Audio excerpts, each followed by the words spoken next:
పశ్చిమ గోదావరి జిల్లా medical కాలేజీలను private పరం చేయడం పేదలకు వైద్య విద్యను దూరం చేయడమేనని ఆక్వీడు మండల వైఎస్ఆర్సీపీ అధ్యక్షులు నంద్యాల లక్ష్మీ సీతారామయ్య తన స్వగృహంలో ఏర్పాటు చేసిన పత్రికా సమావేశంలో తెలిపారు. మెడికల్ కాలేజీల పీపోర్ పద్ధతిని వ్యతిరేకిస్తూ కోటి సంతకాల సేకరణలో భాగంగా ఆక్వీడు మండలం 10,000 మంది స్వచ్ఛందంగా సంతకాలు చేశారని తెలిపారు. ఈ కార్యక్రమంలో కూరెళ్ల పౌల్ పాల్గొన్నారు. జగన్ గారి ప్రభుత్వంలో పేదలందరికీ వైద్యం అందించాలనే ఉద్దేశంతో ప్రతి జిల్లాకి ఒక మెడికల్ కాలేజీ ఏర్పాటు ప్రభుత్వ మెడికల్ కాలేజీని ఏర్పాటు చేయడం జరిగింది. 17 కాలేజీల్లో 7 కాలేజీలు పూర్తిగా అయిపోయినాయి, 5 కాలేజీలు ఆల్రెడీ రన్నింగ్లో ఉన్నాయి. దీన్ని ఈ కూటమి ప్రభుత్వం వచ్చిన తర్వాత పేదలకి వైద్యం అందించడంలో విఫలమయ్యారు. వీళ్ళు ఇంచేతంటే ఎప్పుడు పెట్టుబడిదారుని పెత్తందారులని పోషించడమే చంద్రబాబు నాయుడు యొక్క ముఖ్య ఉద్దేశం. ప్రతి వైజాగ్లో కానివ్వండి, విజయవాడలో కానివ్వండి, ప్రభుత్వ భూములని ప్రైవేటు వ్యక్తులకు ఇచ్చేయటం, 99 పైసలకి ఎకరానికి ఇవ్వటం అనేది ఈయన ప్రభుత్వం యొక్క నిదర్శనం. అదేవిధంగా ఈ ప్రభుత్వంలో రైతులు కానీ గిట్టుబాటు ధర లేక అన్ని పంటలకి కూడా విలువలాడటం జరుగుతుంది. ఈ ప్రజల్లో వ్యతిరేకత భావన ఎక్కువగా ఉంది.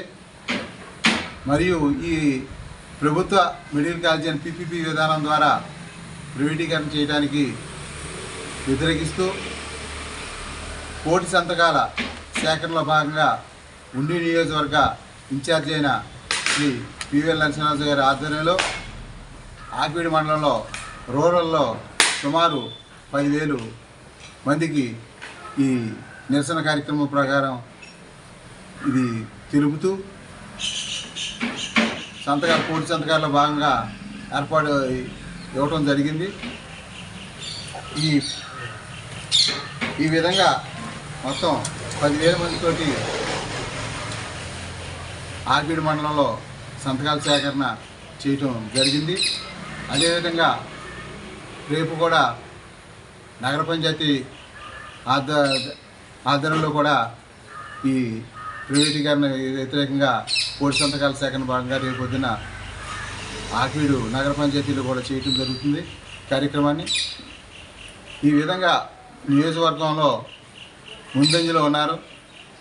పివిఎల్ నరసింహరావు ఆధ్వర్యంలో సుమారు 60,000 మందికి ఈ కోటి సంతకాల సేకరణలో ఈ 60,000 మంది పైగా ఈ సంతకాల సేకరణ చేయటం జరిగింది. దీని త్వరలోనే జగన్మోహన్ రెడ్డి గారికి కేంద్ర కార్యాలయానికి అప్పచెప్పడం జరుగుతుంది. కాబట్టి ప్రజలు కూడా అందరూ కూడా సంతకాలు చేయమని ప్రైవేటీకరణ అంటే వారందరూ కూడా మేము బలవంతం ఏమీ లేదు, చెప్పిన వెంటనే దీనికి అందరూ సంతోషంగా పెట్టి వారిని ఈ ప్రభుత్వ మెడికల్ కాలేజీ లేకుండా ప్రభుత్వ ఆసుపత్రులు లేకుండా చేయటం వల్ల కేంద్రానికి కూడా 50 సీట్లు వద్దని కూడా చెప్పి అన్నటువంటి ప్రభుత్వం దేశ చరిత్రలో ఇదే టీడీపీ కూటమి ప్రభుత్వం ఉంది. కాబట్టి పేద ప్రజలకి ఎప్పుడు వెన్నుంటుండే జగన్మోహన్ రెడ్డి గారిని 2029లో ఈ ప్రపంచం అంటూ జరుగుతుంది. మళ్ళీ జగన్మోహన్ రెడ్డిని ఎవరు ఆపలేరు. ఈ ప్రజల వ్యతిరేక భావంతో ఈ కూటమి ప్రభుత్వం పనిచేస్తుంది. కాబట్టి దీనికి ఇదే సాక్ష్యం. ఈ కోటి సంతకాల సేకరణ అయ్యేటప్పటికీ మొత్తం రాష్ట్రం మొత్తం జగన్ వెంకే ఉంటారని తెలియజేస్తూ ఈ కార్యక్రమంలో పివిఎల్ నరసింహరాజు గారికి మేమంతా వెన్నంటుంటామని, ప్రభుత్వంలో గ్రామ సచివాలయ వ్యవస్థను రూపొందించి గాంధీజీ కళల్ని ఆయన సాకారం చేస్తూ గ్రామ స్వరాజ్యాన్ని సృష్టిస్తే నాకు విజన్ ఉంది. 40 years ఇండస్ట్రీ అని గ్రామ సచివాలయ పేర్లు మార్చడానికి మీ విజన్ సరిపోతుంది. జగన్ చెప్పాడంటే చేస్తాడు. జగన్ గారు వైజాగ్ని ఆర్థిక రాజధాని అని చెప్పి డెవలప్మెంట్ చేస్తే దాన్ని యాగి చేశారు ఆ రోజుని. ఈరోజు నువ్వు చేసే ప్రభుత్వం ఏంటి? నువ్వు ఆర్థిక రాజధాని అని కూడా చెప్పలేని పరిస్థితి నీది. కానీ భూబంజారా రిలయన్స్ 400 ఎకరాలు ఇచ్చేస్తావు, ఇంకొకరికి 90 పైసలకి లీజుకి ఇచ్చేస్తారు. ఈ రకంగా ప్రభుత్వ భూమిని ఎక్కడ ఒక్క సెంటు కూడా లేకుండా నీ వర్గీయులకి నీ సామాజిక వర్గానికి న్యాయం చేస్తావు. కాబట్టి ఈ రకంగా జగన్ గారు చెప్పింది చేస్తాడు. ఋషికొండలో కూడా 500 కోట్లతోటి బిల్డింగ్లు కడితే అదేదో ప్యాలెస్లు కట్టుకున్నారని చెప్పారు. అది ఈ తనంతో ఇవాళకి 18 నెలలైనా ప్రభుత్వం దాన్ని వాడుకోలేకపోతుంది. నీకు ఇంకా విజన్ ఏంటి? విజన్ అంటావు కానీ అన్నీ కాపీ విజన్ ఏమి ఇది? విజన్కి మారుపేరు కాపీ రైట్స్ కొనుక్కునే డబ్బింగ్ సినిమాలాగా మీ పరిస్థితి అయిపోయింది. నీ ప్రభుత్వంలో ఏ విధమైన అభివృద్ధి కనపడతలేదు. ఏ రైతు కూడా సుఖశాంతంలో లేడు. అన్ని పంటలకి, ఒక పంటనే కాదు అన్ని పంటలకి కూడా గిట్టుబాటు ధర లేకుండా ఉండటం. రైతు భరోసానే దాన్ని అన్నదాత సుఖీభావ అన్నావు.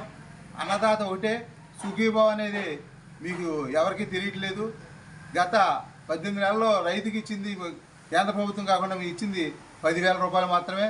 ఇన్పుట్స్ సబ్సిడీ లేవు, ఉచిత బీమా లేదు. రైతుని ఏ విధంగా ఆడుకుంటామని నీ విజనరీతోటి మాకేమీ తెలియట్లేదు.